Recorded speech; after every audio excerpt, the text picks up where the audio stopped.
Sir আপনি আসলে একটা জিনিস জানতে চাইবো, আপনি এখানে এসেছেন, আপনিও আসছেন আসলে এই বিষয় নিয়ে আসলে অনেক রুমর জাল রয়েছে, আসলে আপনারা কাউকে গ্রেফতার করেছেন কিনা এবং তারা আসলে কারা?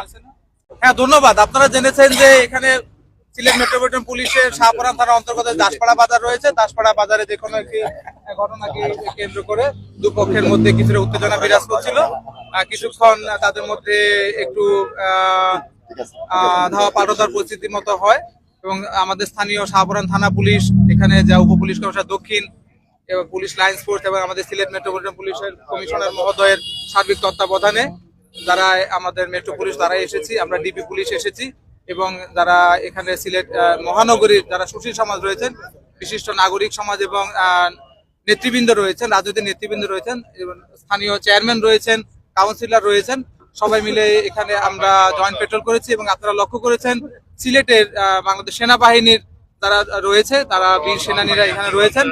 বর্তমানে পরিস্থিতি নিয়ন্ত্রণের মধ্যে রয়েছে এবং যারা এই শান্তিপূর্ণ পরিবেশকে অশান্ত করার জন্য চেষ্টা করেছিল, আমরা তাদেরকে গ্রেপ্তার অভিযানে রয়েছি এবং কেউ আইনের বাইরে নয়। এই পরিস্থিতি আমাদের নিয়ন্ত্রণে রয়েছে এবং আমরা সবাইকে আহ্বান করছি পবিত্র মাহে রমজানের মধ্যে সবাই যত শান্তিপূর্ণভাবে থাকে, সহাবস্থানে সবাই যাতে থাকে। আমরা কাউকেও আইন শৃঙ্খলা নিরাপত্তায় বিঘ্ন করার আমরা কাউকে ছাড় দিব না। আমাদের অভিযান সারা রাত ব্যাপী চলবে এবং যারা এই ধরনের অন্যায় কাজের সাথে কিংবা অসাধু চক্র রয়েছে তাদেরকে আমরা আইনের আওতায় নিয়ে আসবো। আমরা দেখেছি এটা সংঘর্ষের কখনো ফুটানো হয়েছে, আসলে কি এখন পর্যন্ত তাদের বিরুদ্ধে আইনি প্রক্রিয়া নেওয়া হয়েছে কিনা? অলরেডি আইনি প্রক্রিয়া চলছে। আমরা আমাদের ব্যবস্থা নিচ্ছি এই মুহূর্তে নিরাপত্তার সাথে এবং গোপনীয়তার সাথে এবং আমাদের সার্বিক যে আইন শৃঙ্খলা পরিস্থিতি, আমাদের যে অভিযান রয়েছে সেই সাথে আমরা আপনাদেরকে স্পষ্টত আমাদের কি অ্যাচিভমেন্ট রয়েছে সেটা আমরা বলবো না। তবে যারাই এই ঘটনার সাথে জড়িত তারা অলরেডি এলাকা ছেড়ে পালিয়েছে এবং যারা রয়েছে তারা আমাদের অভিযানের মধ্যে রয়েছে। সিলেটের বেস্তর কিন্তু তামাবিল রোড, এটা কিন্তু বন্ধ ছিল সেই সংঘর্ষের কারণে, এখন কি সব সম্পূর্ণ ক্লিয়ার হয়েছে কিনা? এটা অল্প কিছু সময়ের জন্য বন্ধ রয়েছে। আমরা দ্রুততম সময়ের মধ্যে সিলেট মেট্রোপলিটন পুলিশ আমরা এখানে ডিপ্লয়েড হয়েছি এবং আপনাদের লক্ষ্য করছে আমাদের যথেষ্ট পরিমাণে আমাদের আইন শৃঙ্খলা রয়েছে এবং আমাদের সিলেটের যে সেনাবাহিনীর বীর সেনানীরা রয়েছেন, এখানে মেজর সাহেব রয়েছেন, তাদেরও দুটি পেট্রোল পার্টি রয়েছে এবং যারা জনপ্রতিনিধি এবং স্থানীয় গণ্যমান্য বিশিষ্টজন রয়েছেন, সুশীল সমাজ রয়েছেন এবং লোকাল পঞ্চায়েত রয়েছেন, এখানে শাহপরান থানার অফিসার ইনচার্জ সহ যারা ডিসি সাউথ রয়েছেন সবাই রয়েছেন। আইন শৃঙ্খলা পরিস্থিতি পূর্ণ নিয়ন্ত্রণে রয়েছে। সারা রাত এখানে পর্যাপ্ত পরিমাণ পুলিশের ডেভেলপমেন্ট রয়েছে। আমরা আপনাকে আগেই বলেছি আমরা আমাদের অভিযান এবং নিরাপত্তার সাথে আপনাদেরকে পূর্ণাঙ্গ তথ্য আমরা দেব না, আমাদের অভিযান চলমান রয়েছে। আসলে কয়েকটি নাম আসছে, যদিও আসলে আপনারাও বলতেছেন না আসলে গোপন স্বার্থে, এটা কি সত্য? এবং মানুষ আসলে এই রমজান মাসে আসলে এই জিনিসগুলো আসলে কি আপনি আসলে বলেন? প্রথমে কথা হচ্ছে সিয়াম সাধনার মাস রমজান মাস, এই ধরনের তারাবির নামাজের পূর্বে এই ধরনের অনাকাঙ্ক্ষিত যে ঘটনা, এটা কখনো কাম্য নয়। যারাই করেছে তারা বিশৃঙ্খলাকারী, তারা বিশৃঙ্খলার সৃষ্টি করার চেষ্টা করেছে। আমি এই মুহূর্তে কারা বা কাদের নাম এসেছে সেটা আমি এখনো জানিনি। তবে যারাই করেছে যদি কোনো দলের হয়ে থাকে অবশ্যই দলগতভাবে সেটা সাংগঠনিক ব্যবস্থা নেওয়া হবে।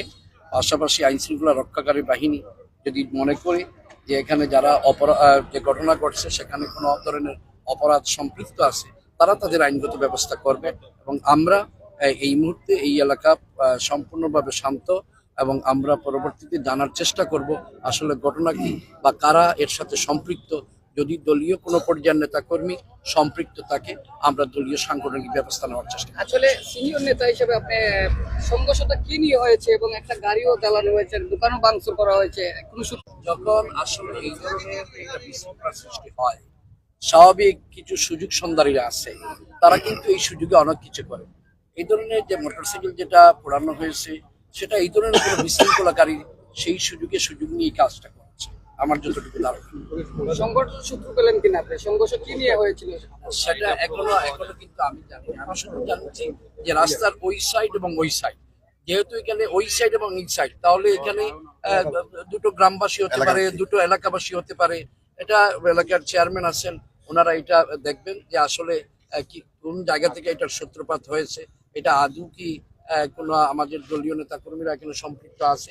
যদি সম্পৃক্ত থাকে, এটাই তো বলছি যে সম্পৃক্ত থাকে, অবশ্যই আমাদের অঙ্গ সংগঠন যদি থাকে বা আমাদের মাদার সংগঠন থাকে তাহলে অবশ্যই সাংগঠনিক ব্যবস্থা নেওয়া হবে কিছুটা উপযুক্ত রয়েছে। ধন্যবাদ। এখন খাদিম পাড়ার চেয়ারম্যান হিসেবে আপনি কি নিয়ন্ত্রণ কেমন ভাবে আনলেন এবং এখন পর্যন্ত কি অবস্থা রয়েছে একটু বলেন।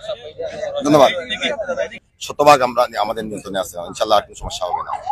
আরো অনেকের উল্লেখ করা হয়েছে বিভিন্ন আসলে বিশেষ করে আপনাদের দলের নেতাকর্মীর নামও উল্লেখ হয়েছে, সেটা আসলে কতটুকু সত্যতা আসলে আপনারা মনে করেন? এটা এই মুহূর্তে বলা যাচ্ছে না, আমাদের সিনিয়র নেতৃবৃন্দের সাথে আমরা আলাপ করব, আলাপ করে আমরা প্রয়োজনে একটি তদন্ত কমিটি গঠন করে সত্য মিথ্যা যাচাই করে দলীয় সিদ্ধান্ত নেওয়া হবে।